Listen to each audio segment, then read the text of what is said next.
The Joker delivers again with a 38-point night, 8 boards, 5 assists. His teammates did enough offensively as well for the Nuggets to pull away and beat Portland 128-109 and even up their first-round series at 1 game apiece. Welcome in. It's Playoff Central Live. Matt Weiner, Kevin McHale right over there. Fellow Hall of Famer Isiah Thomas here with us as well.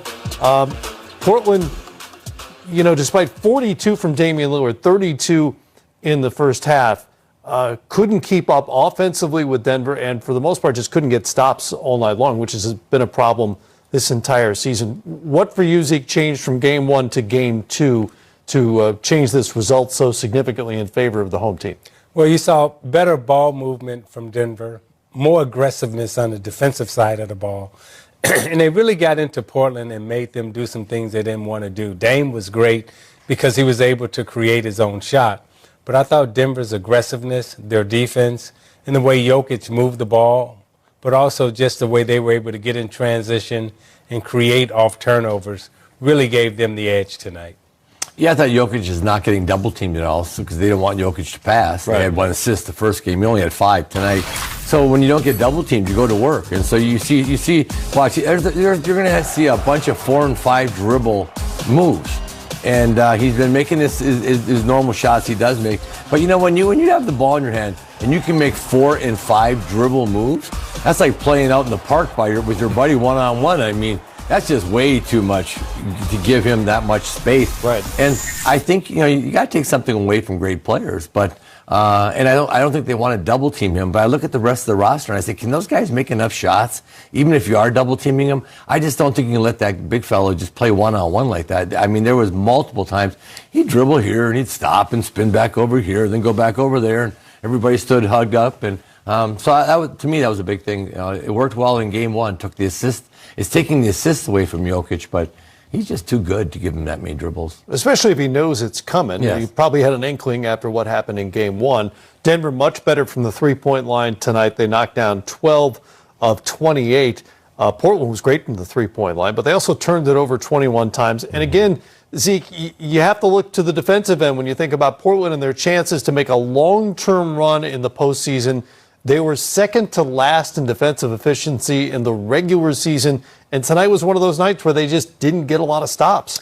Yeah, I mean, we focus and we concentrate so much on offense, and we talk about the offense a lot.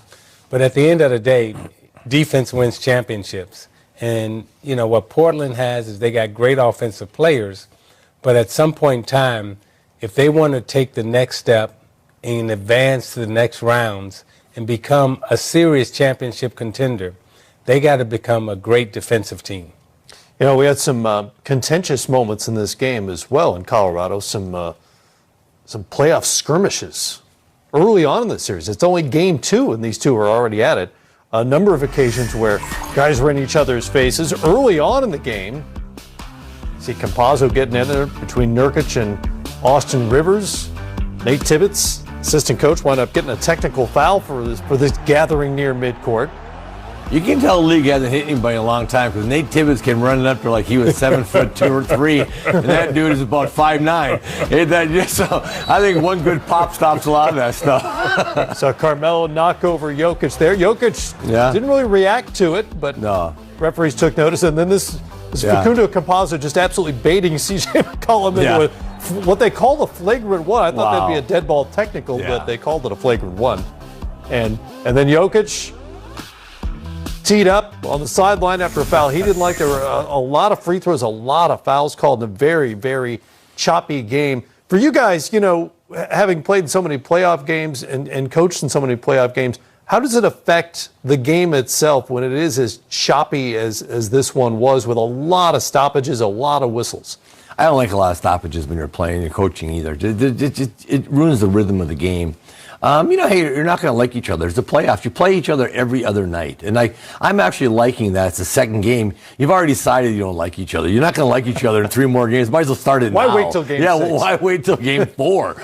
And so you go, I don't like them. So I'm just going to get chippy. And they started, doing that stuff. But the thing that gets me is a lot of the stoppages. I just think it just takes way too long. The game keeps flowing. I don't mind little skirmishes like that. I just think it just adds something to the game. I think some of the best competition, when you start getting it personal with the other team and really just taking it personal and a lot of yapping, a lot of trash talking and stuff like that, that's fun.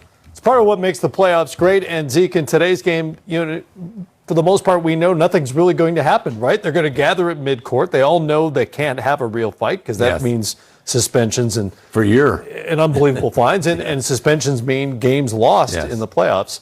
I don't know. How do you view this early antagonism between the two teams? I like it also. As Kevin said, it's good to have a little animosity.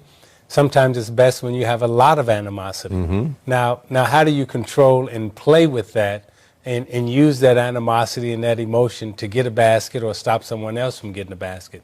And I think from the official standpoint, what we were fortunate enough, I believe, in our era is that I think the officials knew and had a certain kind of instinct or feel in terms of, okay, there's aggression, there's pushing and shoving, but nobody's really getting ready to throw a punch. Right. So therefore, we keep it moving. We don't have to stop and have a 5-minute, talk or dissertation about who's right, who's wrong. But, it's just about, okay, hey, cut it out and let's keep it moving. And Mikhail, how many times have one of us been knocked to the ground and Jack Madden or Jake Donald will run by and they do this? Yeah, get up. Just keep playing. Come on. Yeah. I'm not blowing a whistle. Just get up and run. Exactly. All right, you just get up and run back. That's great. All right, for Portland now, you're going to say, or they're probably going to say mission accomplished, right? They go into Denver. They take one of two. But coming out of this, what's the adjustment that you see right off the bat for Terry Stotts moving forward? Well, I think, as Mikhail said, I think defensively they're going to have to do something with Jokic. I mean, he's MVP of the league, and he's playing. He and Embiid are playing like true big men. And in the NBA today, we don't have real big men playing the way these two are playing. And when big men decide to play and throw their weight around and move and hey, they control the game. They can control the tempo of the game. How they control the tempo of the game is they get to the foul line a lot. So therefore, your offense is always playing against 5-on-5.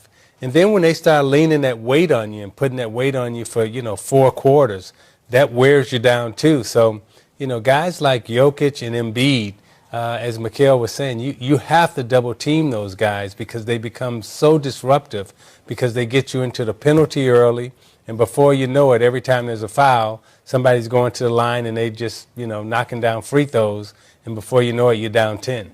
Jokic is so good at reading whatever he's given and taking it. And boy, he took a lot tonight. 15 of 20 from the field. Yeah. I mean, just basically, if you're going